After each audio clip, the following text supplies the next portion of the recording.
নূহ আলাইহিস সালাতু ওয়াস সালামকে পাঠানো হলো। নূহ আলাইহিস সালাতু ওয়াস সালাম এইভাবে দ্বীনের দাওয়াত দিতে শুরু করলেন।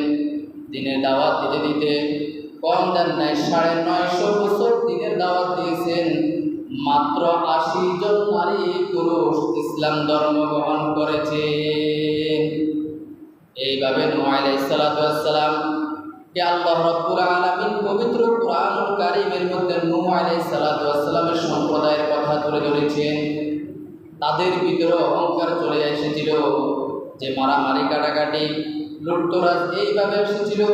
নূহ আলাইহিস সালাতু ওয়াস সালাম সব কিছু বাদ দিয়ে বলল, আল্লাহ আমি আর পারতেছি না, আমি আর পারতেছি না, এই জাতিকেও তুমি ধ্বংস করে দাও।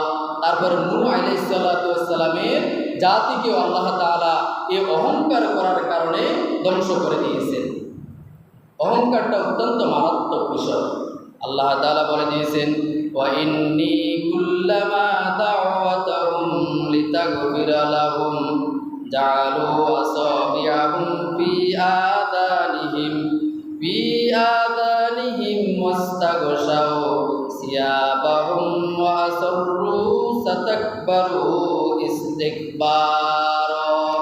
নূহ আলাইহিস সালাতু ওয়াস সালামের এই আয়াতের দ্বারা ৫টা বিষয়ের কথা বলেছেন। নূহ আলাইহিস সালাতু ওয়াস সালামের সম্প্রদায়ের লোকেদের মধ্যে ৫টা বিষয় পাওয়া গেছে। ৫টা বিষয় আছে কিনা আমি আপনি নিজেকে নিজে ভেবে দেখব, যে উম্মতের ভিতরে এই ধারণাগুলো চলে আসছে। হযরত নূহ আলাইহিস সালাতু ওয়াস সালাম যে যমুনায় আল্লাহ তাআলা বলেন যে আমি যখন তাদেরকে ডাকি যাতে তারা ক্ষমা পায়। নূহ আলাইহিস সালাতু ওয়াস সালাম ১ নাম্বার বলেছেন যে তোমরা আসো, তোমরা আমার, যে আমি নূহ আলাইহিস সালাতু ওয়াস সালাম একজন পয়গম্বর, আমি একজন নবী। আমার আগে আদম আলাইহিস সালাতু ওয়াস সালাম এসেছিলেন।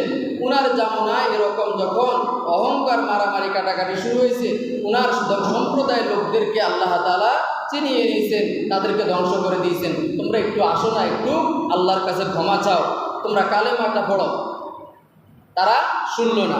২ নম্বরে তারা কানে আঙুল দিত, যখন দাওয়াত দিত তখন তারা কানে আঙুল দিত, শুনত না।